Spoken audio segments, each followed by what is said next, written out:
fabulous to have you, especially right now. It's all so topical, and we should give the book its proper title, I suppose. Supremacy, AI, ChatGPT, and the Race That Will Change the World. But we've caught you on a day where you are, I'm sure you're always busy, Parmy, but exceptionally busy because you're just writing up, or in the midst of writing up, something about one of the protagonists in your book. Why don't you tell us more? Yes. Well, so the founder and CEO of Google DeepMind, whose name is Demis Hassabis, is one of the two key protagonists in Supremacy, AI, ChatGPT, and the race that will change the world. And today he just won a Nobel Prize, the Nobel Prize for Chemistry, and he's sharing it with two other people. And this is for the work that he and the team at DeepMind have done on a process known as protein folding. And proteins are the building blocks of the human body. And the idea is that by using artificial intelligence to predict how these proteins will fold, scientists and medical researchers can use that process for drug discovery and make breakthroughs in biology. And this is a project that's been going on for about 8 years or so.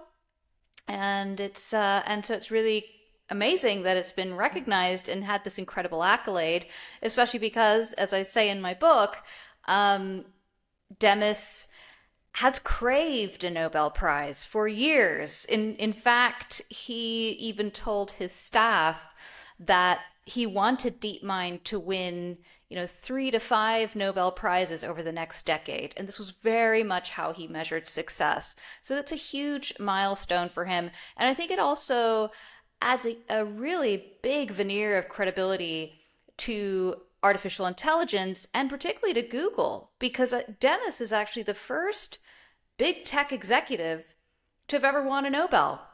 And I think that really is going to, in a way, cast a very useful glow on Google and perhaps even other tech companies who are kind of struggling at the minute to justify the benefits of artificial intelligence as being good for society, good for humanity, and not just good for them, which is one of the big arguments I make in my book, that actually right now, the wealth benefits, the influence benefits really are just being concentrated in the hands of these few very large companies. You're right. This takes us very nicely into the heart of your book, because one of the things I wanted to ask you, maybe it's a jumping off point for you to explain to the audience who haven't read it yet but should go and buy it and read it, because it's excellent. Is it a book about the hype versus the doomerism of AI, or is it a biography about two, potential geniuses, or definitely, amazing entrepreneurs and maybe engineers and scientists?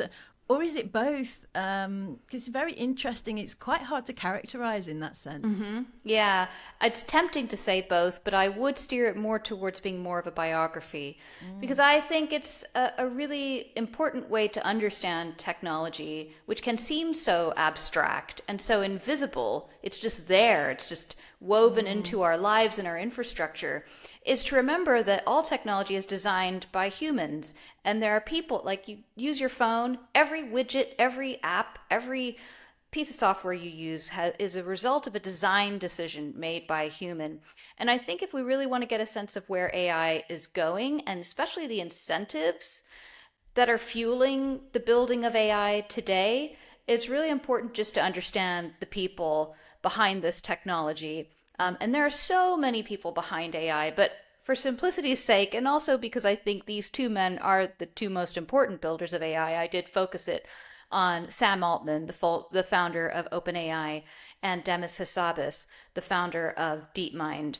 And the other reason I focused on them was because they were really the two people who were the first to start companies aiming to build artificial general intelligence. And this is this really huge, ambitious goal to build AI that is as smart as a human, effectively, that can do the same cognitive tasks as a human brain. We're not anywhere near that yet, and there's a big question about whether that's even possible. But it really started off as this humanitarian dream. Like Demis started this in part because he wanted to make scientific discoveries. He believed that AI could accelerate scientific breakthroughs, and that AI could be, and computers could be, an extension of the human mind. And he saw it as a way to cure cancer. If he built AGI, he could solve climate change. He was going to solve all these things. And Sam Altman, he was more on the kind of economic benefit of AI. He kind of promoted prosperity, like, if we have AGI, we'll have abundance. He used this word abundance all the time, where we'll kind of elevate the wealth of everyone on Earth. And of course that motivation changed over time. Like those objectives changed. Yeah. Yes. Yeah. But yes, that's why that's how I would characterize it. It's really a kind of human story. And you're right. It is difficult to characterize the book itself. But I'm not easy to characterize as a person generally. Exactly. And it has different dimensions to it. You can come in it through several different ways, and it is a complex story. It's told very well. But I think that's nice. There's different levels or layers of interpretation or storytelling in it. I have to ask you, I'm sure people have asked you before, which of them do you prefer? Oh, people ask me this all the time. I know the first time I was asked that was like I was on stage at an event, and I was not expecting the question, and I just said, well, I guess I prefer Demis because he does just seem more genuine in his outlook. It does seem like he's stuck a little bit more to the original principles of trying to, and the original objectives of trying to, use AI to solve health related or scientific discoveries and to sort of support science. Whereas Sam, I feel like, the idea of using AGI to improve the wealth of everyone, that feels really like it's just so theoretical and abstract, and it really just feels much more like a marketing point for him. But other people kind of come away with different, like I had someone who read it say to me, wow, I've read this book and it really feels like Demis is the bad guy and Sam is the good guy. So you kind of not sure how you got that. So you can really come away from it with different interpretations. But I would say that actually the first half of the book is kind of biographical, and then it goes into kind of like the conflict and the tension and the warnings that were coming about this technology they were building. And then the final third is actually almost more like a polemic about the risks of AI and just what the future could hold and why it all matters. Yeah. You're right. Obviously, it's your book, so of course you're right. But the first part of it is you are sort of, as you say, exploring the character and the values of each of those individuals, I think, which then goes on to explain quite a lot of how the companies look and feel and how they turn out. But one of the interesting bits in the middle, whilst you are discussing all of those ins and outs and, acquisitions and partnerships and all this sort of stuff, particularly with Google and Deepmind, is really interesting, I think. And that does give a lot of illumination into the character of Demis and how much does he want to stick to the original values and the original purpose and the social purpose of Deepmind versus, particularly when you're talking about when they're looking to move into China. I think it's after AlphaGo, but maybe you can give a summary of that. I found that a really interesting part of the story, actually, for lots of different reasons.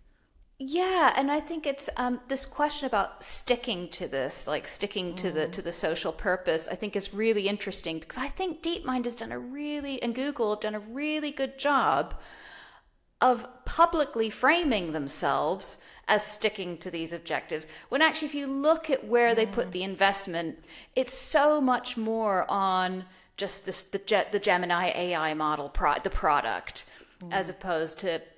And probably one of the best examples is the latest news about AlphaFold, about the protein folding project, because actually the number of people who worked on that at Deepmind, for all the publicity that it has received, is tiny. There's something like 1,500 people who work at Deepmind, and actually the number of people who are working on AlphaFold is around 20. It's very, very small. So I think that the accolades that it has received actually is sort of overshadows, maybe not, it doesn't reflect really where Google is putting all the investment and where DeepMind is putting a lot more of its time. Um, and when I interviewed Demis for the book, I was asking him, you started wanting to build AGI because you wanted to unlock the mysteries of reality and the mysteries of the universe and, uh, quantum entanglement and all this kind of stuff. And I said, well, how many people at DeepMind have you actually got working on that now? And he said, well, it's just me. He just, when he comes home from work, he reads research papers late into the night until 2, 3 in the morning. So again, I think like these professed goals, which sound really good and which Demis and Sam still talk about in public, are actually not really the focus of the companies. Even if you look at DeepMind's website, a few years ago, it said a lot more, the homepage said a lot more about its efforts in healthcare, its efforts in using AI, machine learning to solve problems around climate change and new energy sources. That's all gone now. Yeah, the homepage. Wired used to cover that all the time. Okay, yeah. There was always a story coming out about DeepMind. I don't read so much anymore. It's interesting. It's true. Actually. Yeah, and it's reflected just even though you just look at the website. I mean, there's so much more there about. It's a product-based homepage now. It's talking about Gemini. It's talking about YouTube. It's talking about a new video generation tool. So yeah, I think this is just DeepMind was always framing itself as this kind of AI research lab for scientists who could make discoveries that would lead to making the world a better place and get paid incredibly well because they had Google as a benefactor. And now I think the reality is just come a little bit more to bear now because we're in this AI arms race between the tech companies. So it can't really sort of pretend to be this do-gooding AI research lab anymore. It really is just a company. And do you see this arms race as very much sort of Microsoft versus Google? Yes. Or OpenAI? Yeah, exactly. I wanted to ask you, why you chose them, you focused on them, and what happens to, or what you consider about, Meta, Apple, exactly. Where are they in the fray? Because obviously the way you have posited it is this battle between these two big kind of giants. Yeah, it's interesting because so I was in Silicon Valley a few weeks ago and I met with a venture capital investor named Reid Hoffman, who was on the board of OpenAI. And, he's played a big role in all the things that have happened with OpenAI and with DeepMind too. And we he and I are very different, like in our perspectives of the benefits of AI to society and big tech's role in that. And he was saying, look, his argument is like, when it comes to AI, if I would be concerned if there was if this was only a 1 or 2 horse race, but this is a 5 horse race. And so that's why I'm not worried. But I don't agree with that. I think it actually is more of a 2 horse race because to your question about Apple, I don't see Apple really being in this race. I don't really see Facebook being in this race because its model is open source. I mean, again, I should be careful on using the word open source. Yes, exactly. Strictly speaking, and the open source community has kind of taken issue with that definition. But it's not benefiting monetarily in the same way that Google and Microsoft are. Even Amazon, maybe we can't completely discount Amazon, but Amazon is sort of up there. I think it tracks really well with who the biggest cloud providers are. There's 3 big cloud providers, Amazon, Microsoft, and Google. But in the case of AI, really at the top, I think, is Google and Microsoft just dominating the market for consumer-based AI products and also AI products for businesses. And DeepMind is a proxy of Google, and OpenAI is a proxy for Microsoft. Microsoft owns 49% of OpenAI. It's really hard to see how even a brilliant sort of smaller organization can cut through, because even if they do brilliant work, they end up getting acquired, don't they? And then absolutely, they're not doing the challenging innovation that you would expect them to do in the market. They just become another acquisition. So I can't really see. It's one of the questions I had for you actually. In 20 years' time, do you still think it will be Microsoft and Google, or do you think there will have been an upstart that has disrupted the market, or do you think actually this is just really an oligopoly or potentially even a monopoly in the end? Yeah, I mean, I think this is so unprecedented. I was just looking at some market data the other day, and if you look at the S&P 500 index, like back in 1960, and then you look at the 1970s, and you look at the 1980s, the companies who are in the top 5 stocks in the S&P 500, it was a real diverse array of industries represented there. You had ExxonMobil, you had General Electric, you had healthcare companies, so oil, energy. Probably United Fruits, I don't know. Yes, but then something really odd has happened in the last 2 years. Sorry, in the last decade, which is that the top 5 stocks are all tech companies. The tech industry. There's never been a time where the entire top 5 stocks in the S&P 500 are all from the same industry.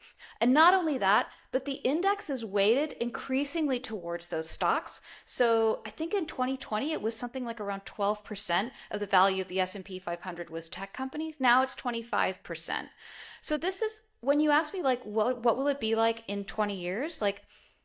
I just think statistically, the most likely scenario is it just stays the same, that these tech companies will continue, because we're in such an unprecedented situation where they hold so much, the power is concentrated so much among those companies. It would be quite hard to loosen that grip. Well, yeah, 2 things could loosen that grip. One, major war, which ends up reprogramming the economy either intentionally or accidentally. And then, or 2, one thing I wanted to ask you about, the sustainability angle of all of this, because for a long time I've been looking at sort of the resources that are required for sort of training some of these models, and in particular sort of water. Obviously lots of futurists look at these sorts of resources. I mean, it takes as much water to, I don't know, train ChatGPT as it does to cool a nuclear reactor, etc. So these sorts of basic resources that we need for human survival, are they going to get triaged towards actually the digital public infrastructure, for example, that's all running on and dependent on AI? Did you look at, because I've read a lot of the book but I haven't finished it yet, this angle about sustainability and whether that is an obstacle in the future? It's still, it's funny, I see it as absolutely a valid point of concern, but I'm actually not sure how big a problem it's going to be in the next 5 to 10 years. And the reason for that is we keep hearing from people in the tech industry that they are working so hard on efficient, it's in their interest, not just for the good of, not just for the good of climate, but it's genuinely in their interests to make these models as efficient as possible and not so data hungry, because that's expensive for them. So if you go to an AI conference, just in the past year, that's what all the researchers are talking about. That's what they're working on, is how do we make these models more efficient, less data hungry, less power hungry. So although it's a massive problem now, and this is also what I've heard from, I was talking to someone at Google Cloud, one of the executives there, and they, of course they would say it, but this guy was very, very confident. They're absolutely, these things are going to become more efficient over time. The chips are going to become more efficient. Will that actually happen? Will the human ingenuity be there to make it happen? I don't know. Well, they're going to have to make it happen, I guess, in a way. So where do you think, netting out today, where do you think OpenAI is versus Deepmind or Google, really, or Microsoft and Google? I mean, obviously there have been some recent changes with OpenAI saying, they are literally moving from non-profit to profit. I think in their articles, but you can tell me more about that. Where are we now? Yeah, it's a great question, and I think it's you would think maybe OpenAI, because they were the first, at the starting gun with ChatGPT. I mean, they were just way ahead of everyone else with this large language model that you could chat to, and it's literally like talking to a human. It could generate this incredible human-like prose. But since then, I think Google has done a really good job of catching up. It was caught on the back foot, but it is Given that they absolutely. invented it. That's right. Yeah, which I think was probably a little bit Mad, isn't it? humiliating for them. Yeah, because they'd invented it and then they hadn't released it because they were worried about what this, this AI model could say, what weird things it could say when the public start using it.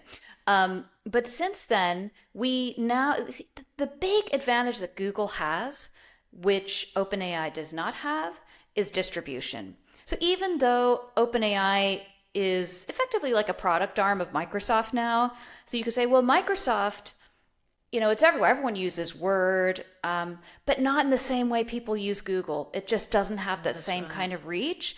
Like if you have an iPhone, the default search engine on your iPhone is Google because Google pays Apple billions of dollars to allow it to be on there. And it's Android phones are on billions of smartphones around the world, and the Google's new Gemini model, which is effectively its response to ChatGPT, that's being baked into every Android phone now. So I think that is like a really big advantage, and not only that, but when you use an Android phone and you use Gemini on the system, it's because Gmail and Gdocs and the camera and the calendar, all these things are linked, and you can sort of use Gemini as a much more kind of comprehensive assistant that can talk between all those different apps. OpenAI can't do that. It doesn't have access to all those different apps that people use. It's relying on other businesses to build it into their businesses to sort of do the same thing, but not as effectively. So it's kind of, it's hard to say like who's really like ahead right now. It's so close, but if I really had to put money on it, I would say Google because they're the one that have the most distribution. It's very interesting. It's true. They're like the Coca-Cola, aren't they? It's like the Pepsi and Coca-Cola, I always think. Yeah. When we chatted originally, we talked a little bit about agency. So I did want to ask you about that because it's obviously something that comes up when you're just talking to anybody about the future and what they think the implications of some of these AI tools are. Obviously, they're incredibly convenient. You can be really creative. Maybe you can be productive with them. We're not really sure yet. But people are worried about how much agency it might rob from them, given that it's working on the basis of their own personal data as inputs, and actually it's making decisions or managing outcomes for them. What's your point of view, having researched this so in depth as you have? What's your point of view on this? I think there's definitely there's definitely the risk of an erosion of human agency. The problem is this is a very, very difficult thing to measure. It's kind of a abstract, squishy subject. Like, how do you measure that my agency as a human has declined because It's something you feel, isn't it? Yes, and it's not even really something that people talk about that much, but they recognize it. Like when you just talk about how addicted we are to our smartphones, for example, does that represent a loss of human agency? I think when it comes to how we make decisions, I think there are going to be more situations where companies and organizations and people just outsource their decision making to generative AI, to AI. And what's really interesting is when you hear companies talk about this and AI makers talk about this, they say, but we don't want AI to take over, to make the decisions. We want them to augment human decisions. But actually, if you think about it, humans are kind of lazy. And if the easy option is to let a computer make the decision, then we will. And I'll give you an example of this. So London's Metropolitan Police have been trialing facial recognition, which is a form of AI, for a number of years. And there was a study done of officers who were using facial recognition cameras from a police van in the middle of a busy street. And it was just, the camera was looking for people as they walked down the street to see if any of them matched a watch list. Now, the problem with facial recognition is that sometimes it's wrong, particularly when it's looking at people of color. Yeah. Yes. But what was happening inside the police van is that when the face flashed up on the screen as a match, the officer assumed that the facial recognition system was correct. They even, rather than sort of double check, they would go out and just kind of detain the person. And the scientists who were studying this, who were in the van observing the whole phenomenon, actually gave a name to this, and they called it deference to the algorithm. And this was a big concern because we assume that computers are often or more often right than humans are, because they are, they are backed by these networks, neural networks, and their machines, and they're just like a calculator. It's always correct, right? So you just assume it's correct. And I think that to me is just an example of the possibility that we are actually just going to delegate a lot of decision making to computers because we trust them and because it's easier for us. So whether that happens in the criminal justice system, in businesses, in marketing, in customer service, I could see this happening in all sorts of different parts of life. Yeah, so and you do cover in the book elements of the kind of trust and safety teams and what has happened to those over time, like Temric Gibru and people like that. And what's your point of view on where we are with trust and safety? Even broader than maybe the two companies you're talking about. Has trust and safety helped? Has it just been a massive distraction? Do we need to start again with it? What do you think? Oh, it's definitely helped for the little resources that these teams have. But when you talk to people who work on these teams and people who have knowledge of these teams, the overwhelming consensus is they're tiny and they are under-resourced, and they're largely drowned out in all the product meetings by the people whose greater priority is to get these systems bigger, get them to launch faster. And of course, I'm not going to dismiss all these efforts. Like Google, I think, really does put a lot of time and effort into trying to build its algorithms responsibly. But at the end of the day, it's not really being regulated for this stuff. And so it's very much its own decision how much investment to put into these. And by and large, these teams are small. And I guess part of the problem is, the other thing is, if I went to Google now and said, how big is your trust and safety team? They don't have to tell me, and they probably wouldn't tell me. I've asked these kinds of questions before. I can't tell you the number of times I've asked Facebook, how many content moderators do you have? And they never tell you. They never tell you because they don't have to. And so the hope is that with new regulations coming down the pipe, especially from the European Union, there's going to be more transparency from these companies over the kinds of risk assessments that they're doing for their algorithms.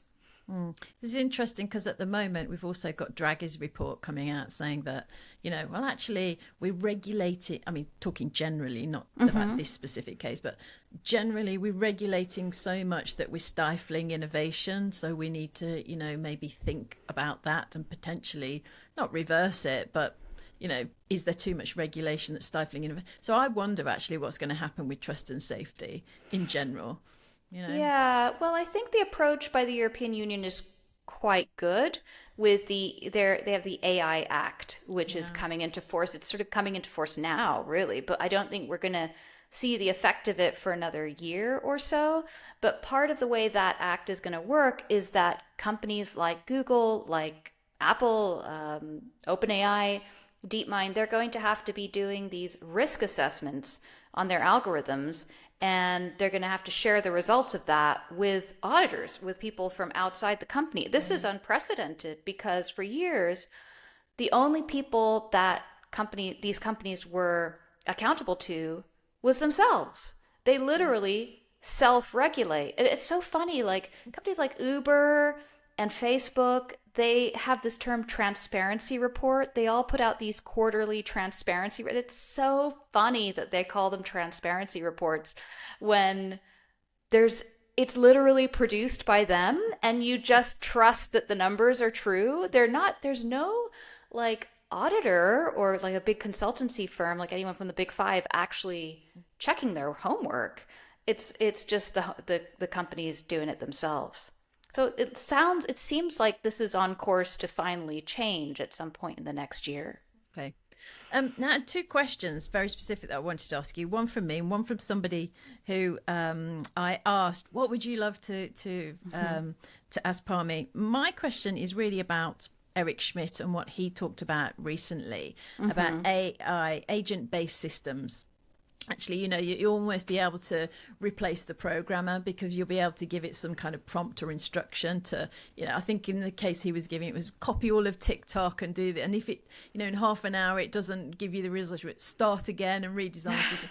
Well, where do you think we're going with these AI agent-based systems? Are they going to be in the hands of users so that we can personally affect things, so they can go out and work on our behalf?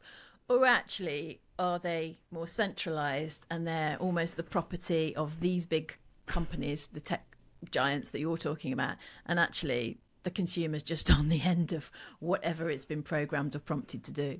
Yeah, that's a really good question about whether this is something that consumers are going to have that much control of. Yes. I think there's probably going to be products that come out, like ChatGPT, for instance. I think like ChatGPT will probably be given, and I hate this word, but agentic properties. Oh, yeah. And so the latest version of ChatGPT, which is called O1, has these reasoning capabilities, which allows it to do tasks or carry out sort of reasoning tasks where it actually takes a few seconds to quote unquote think about something before it does something. And these are kind of more mathematical in nature than the sort of language-based text prediction that it was doing before.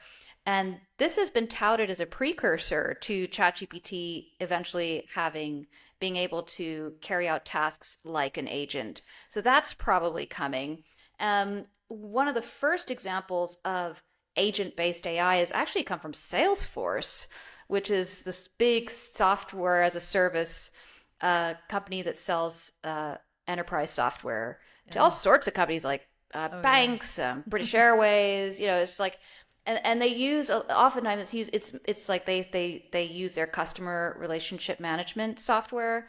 But what their agents can now do is, like in customer service, if I'm going on to, let's just say, for example, British Airways's website, and I want to book something, like the agent isn't just going to give me information. It could actually book something for me, or it could lodge a complaint. So it can actually take action. And some people are quite concerned about this. Like, well, with these large language models have been making mistakes, have been hallucinating. What's to say they won't, accidentally, make an incorrect booking, book the wrong flight, or take some kind of dangerous action? Then you can go and hire an AI lawyer to sort it out. Yes, that's right. Exactly. Yeah, and that will have agentic. Yeah, exactly. We'll really feel like we're in the Matrix at that point. Yeah, it's kind of hard to. I think my big question is, what happens when these things make mistakes? Like imagine you. Yeah. You want to book an appointment with the doctor. This is what Salesforce were telling me. Like it'll be able to actually book the appointment for you. So just what happens when these things actually mess up? Yeah, it's a new system. We don't have any rules for it yet. And it's going to be very interesting. The question that Chris wanted to ask you was, he said, and he works with a lot of clients, and he's obviously trying to bring them with him into the world of AI. But he's saying, I find the most impactful AIs are based on small proprietary models versus general purpose LLMs trained on the public web. So in the battle for supremacy, the title of your book, Thank you. How will that square in the future? Small versus large, private versus public. It's funny. I've heard people say the same thing, that these smaller, more specialized models will be more effective. I have yet to see that in practice, though, because I have seen examples of small, specialized models just not be as good as the generalized models.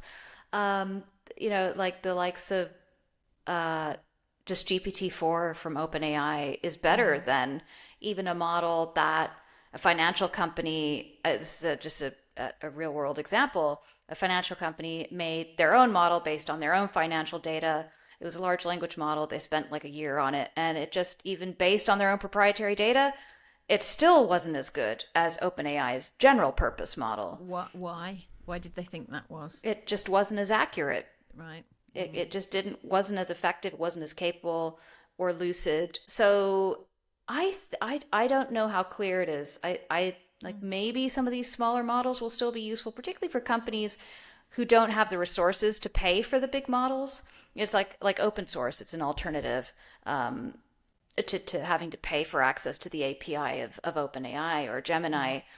But I don't know. I think that the question is still an open question about whether people will use these. And one thing I would love right now, which I haven't been able to find, is market share data. Like in just the market for large language models, who's actually dominating? I just anecdotally, from what I've read, it seems to be Google's Gemini and OpenAI's GPT.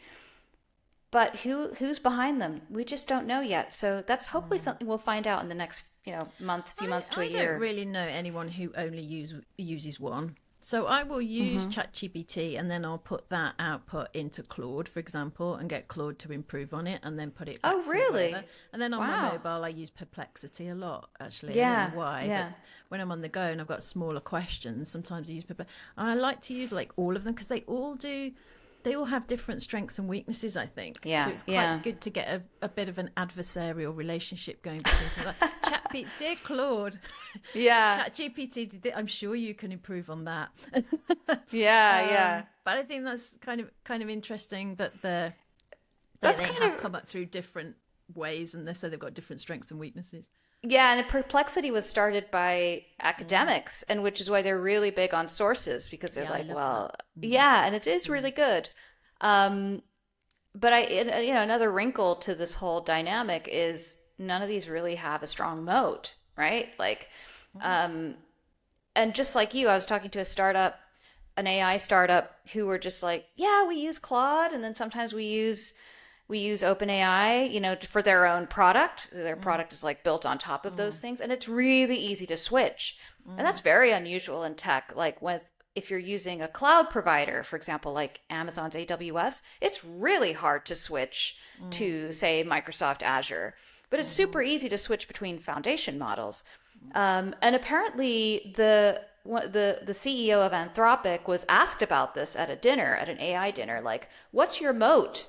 And he was like, well, this is hearsay, by the way. This is what I heard from one person who was at the dinner. And he said, well, our moat is that nobody else can really afford to spend, X billion dollars on compute like we can. So, I mean, yeah, I guess that's a moat, but that's not that great a moat, because, like, if this is just money. The moat's money. I think just try and use as much of it as possible all across the board while it's still relatively affordable. Yeah, great point, because this is the history of tech, right? Like, you start off cheap, and then they just jack up the prices once they've really established economies of scale and have users who are utterly dependent on them. Yeah. Whilst we're both using each other.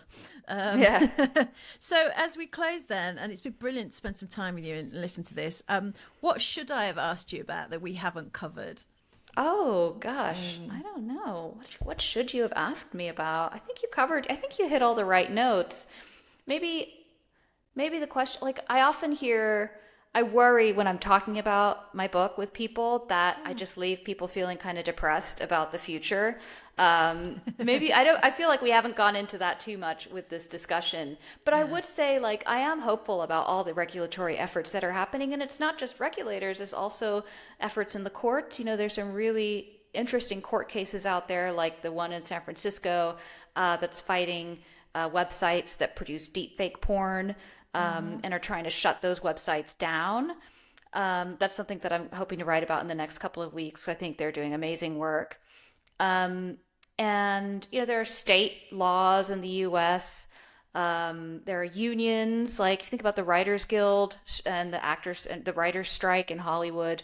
And they managed to change the contract language about using AI for script writing and things like that. So I think that there are people, I worry a little bit about civil society and sort of campaign groups with names like AI Now and the Institute for Strategic Dialogue and Open Markets Institute, and these organizations are very poorly funded compared to tech companies, and are just trying to fight back against some of the monopolistic practices of tech companies and the AI harms.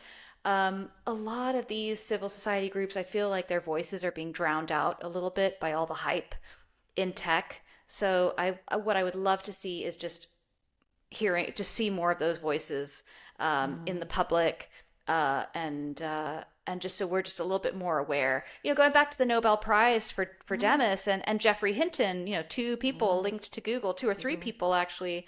This is great, casting a really positive glow on Google. I worry a little bit. It kind of muddies the debate. Like, it kind of eclipses some of the risks that we're trying to talk about with AI, and just spotlighting the great stuff that AI does, when actually this is such a tiny part of Google DeepMind's real investment and effort.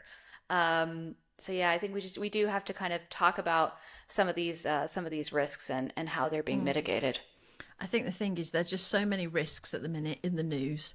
Like, there's a lot of threats, there's a lot of risks. It's very difficult for people, the general public, to get their heads around the risks of AI, whether it's AGI or whether it's bias or whatever it is. Yeah. Because there's so many threats at the minute. And it's kind of interesting.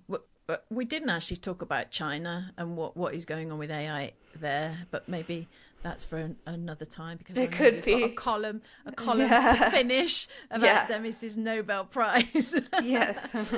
That's brilliant, Parmy. Thank you so much for spending a bit of time with us, and congratulations on the book. We shall put all the links in the show notes. Is there anything else you'd like to add about the book, apart from the fact that everybody should go and buy it?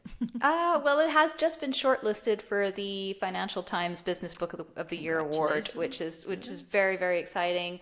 So we'll find out in December with the result of that.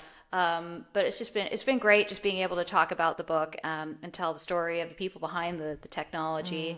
And just, even just hearing what people think. Like, your questions are so astute, and I think you made a great point at the end just now, about actually, people really kind of struggle to wrap their heads around the risks of AI, and that's a real challenge, I think, in the discourse. How do we, people like myself, people in civil society, and even tech companies, like, just articulate these risks, because AI is so abstract.